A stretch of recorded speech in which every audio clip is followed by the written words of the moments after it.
কাঁচা আম ভালো করে ধুয়ে মুছে তারপরে কাটা হয়েছে।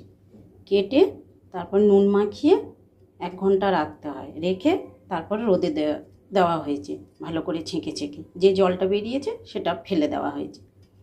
দিয়ে এটার আঁটিটা খুবই নরম। এটা যদি শক্ত আঁটি হতো তাহলে এই মিষ্টি আচারের জন্য আমটা ভালো।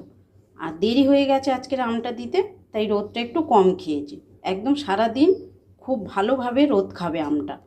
তাই রোদে দেওয়ার পরে যেটুকু হয়েছে এই 700 মতন হবে আমটা নিয়েছি।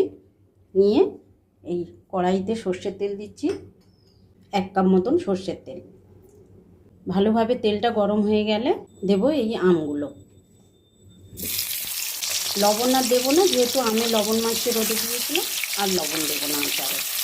এইভাবে তেলে ভালো করে কষাতে হবে। এটা যেহেতু আঁটিটা হয়নি বলে আমটা খুব নরম, আঁটিটা হলে মিষ্টি আচারটা ভালো হয়।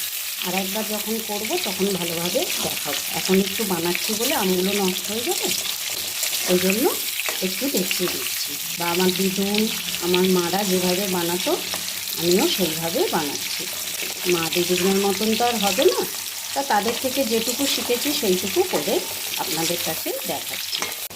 এই দেখুন, তেলের সঙ্গে আমটা নাড়তে নাড়তে এই যে জলটা কিছুটা মরেও গেছে, আর আমটাও একটু নরম হয়ে ঢেকে গেছে। এই পর্যায়ে দিয়ে দেবো 700 আম বলেছিলাম তো, 700 চিনি নিচ্ছি। আমার মিক্সিতে গুঁড়ো করা, গোটা চিনি দিলেও হবে। কেউ যদি একদম পারফেক্ট মিষ্টি খেতে চান তাহলে আমটা টক হলে আর একটু বেশি যাবে। টক খেতে চান তাহলে 700 আমে 700 চিনি দিতে হবে। এইভাবে চিনির সঙ্গে ভালো করে মাখিয়ে নিই। আচারের কাছ থেকে সরলে হবে না, নাহলে কড়াই লেগে যাবে। অনবরত নাড়তে হবে। নিচে যদি একটু লেগে গেছে তাহলে আচারটা পুরোটাই নষ্ট হয়ে যাবে।